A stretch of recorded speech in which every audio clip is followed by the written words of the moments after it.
good morning. My name is Elyn Kurnia Afzani from 11th grade health analysis 4. In my first video, I will present the manual using.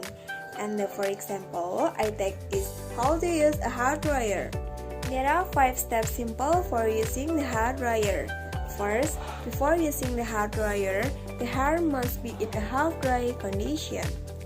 Then, turn on the hair dryer. Set the temperature to be used. Next, move the hair dryer on the hair little by little until it is dry.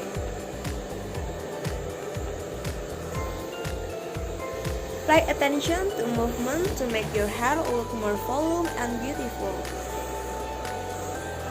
After that, turn off the hair dryer. The hair if it's dry.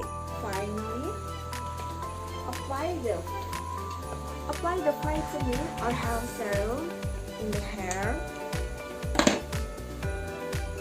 Avoid hair damage.